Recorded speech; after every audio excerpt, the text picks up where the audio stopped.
Hello, this is Jenny Stallman from Seasons Change, and we are geared towards Generation Xers and the baby boomers, also known as women in their 50s, 60s, and above. So we talk about social issues of retirement and aging and how aging is going and our wants and needs, our gifts, maybe getting a part-time job and making money, making a little bit of extra money in retirement, adult children, and so on, everything that might be relevant to our age group. And so please stay with me, because if you are familiar with my channel, you know that at the very end I will show you a couple of my art ceramic things that I make, and I found something that I really just love doing in retirement, and we'll get some more ideas from that later on. So please stay and subscribe. There's that little red button down there. If you subscribe, it really supports me. I appreciate you being here. And today we're going to be talking about PTSD, which is post-traumatic stress disorder. So what is it and what happens? Everyone experiences trauma, and we all experience it a little bit differently, but we all have trauma. A lot of people say, I don't have any trauma or post-traumatic stress. But you could have post-traumatic stress. It doesn't have to be anything gigantic like, oh, I was never attacked, I was never in a car accident, anything like that. But even if your parents left you when you were a baby with a babysitter, that's traumatic. So we all have some trauma. Some people deal with it, and a lot of us don't.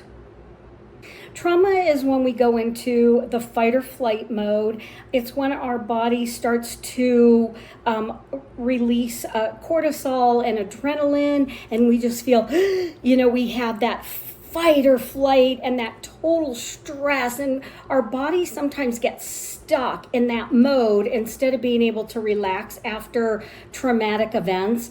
And in that mode, we're on high alert, and we continue that, and with all those chemicals released in our body and the high alert and the stress, it can do some damage on us physically and mentally.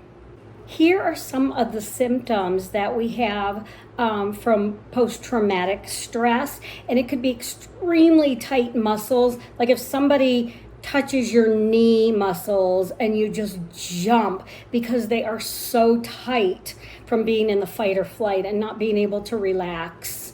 So that is one. And then you could be very jumpy. Some people become just numb in every way.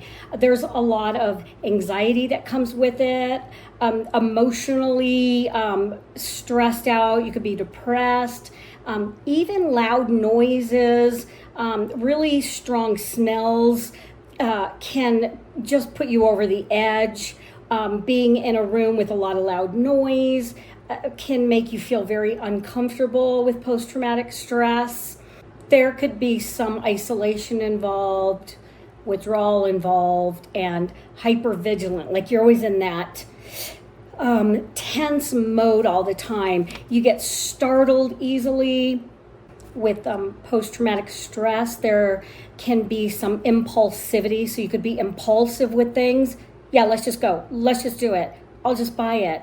There's an impulsivity disorder that comes along with it sometimes. You could get flashbacks from post-traumatic stress, flashbacks of things that have happened all of a sudden, and you have intense emotions. It could be anger or sadness. Then we get the triggers. We could have triggers that are out of nowhere, such as anything that you attach to it at the time can come up again. It could be colors, it could be smells of something, it could be emotions inside or outside, it could be a place, a person that causes triggers. So how do we heal and cope and keep it at bay, our post-traumatic stress, so it doesn't take over our lives and take over our relationships like it could? First of all, Most of us know there are therapists that specialize in post-traumatic stress, but they are the best ones, the ones that really specialize in it. There are SSRIs, which are medications that could possibly help along with other things. And we learn how to replace negative thoughts with better thoughts. So if I start ruminating or thinking maybe about something that happened, I automatically know what I'm going to replace it with, a more pleasant thought, so we can rewire the brain, which we could. It's called neuroplasticity, but we can rewire the brain now to not have the trauma and deal with it that we used to.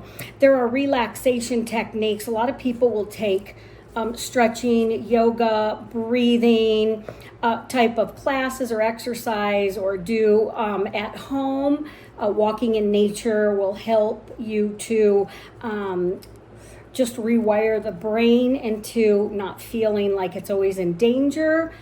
Being in nature, change of scenery is always really good for that, to start practicing rewiring the brain. There's a lot of programs for rewiring the brain online, some free, some not. There's a lot of workshops that we can go on. There's workshops online. There's workshops that are in person. People actually leave for a week at a time and go to these workshops to learn about their past trauma and bring it up and deal with it. And they go on to have a much easier lives afterwards. So distracting yourself could be another modality that you can use, just distracting what you're doing, getting out of the situation that is a trigger for you. Move, do activities.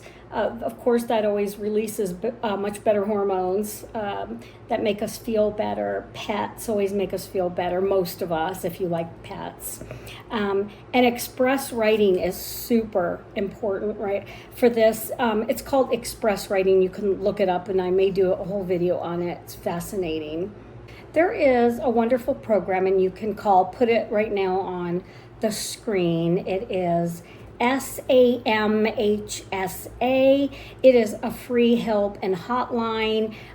They can guide you to support groups and to treatment centers and community groups. There's some really great help out there to turn things around for yourself. There's a book that is really good, pretty current, called Complex PTSD, From Surviving to Thriving. It's an excellent book and kind of a workbook, and you really have to interact with that book. I also know people that went to residential workshops for trauma. It changed their lives completely. And you could look online for treating trauma workshops. There's the Hoffman theories. There's some free, some that cost a lot of money, some that you could just talk to people online and have Zoom meetings with, and so on. So I hope this gives you some really good ideas. You don't really have to live with trauma that really affects your relationships and your life. There's a lot of great help and a lot of good things, and I've seen a lot of these programs change lives. So if you are familiar with my channel, you know that I do show you a couple of my pottery pieces that I've made, and this, I do sell them on Etsy, but I do not sell them for a whole lot, because I just sell them for what it takes me to ship them, and then maybe a couple more dollars I put back into clay. But I've been making candlesticks that are really fun, and this too, I actually lit a candle on this one. It's a candle holder, and then I do little painting of botanicals on it. Little candle inside. So I hope that you got some ideas, and I will see you in the next one. Thank you so much. I appreciate all your support. Thank you.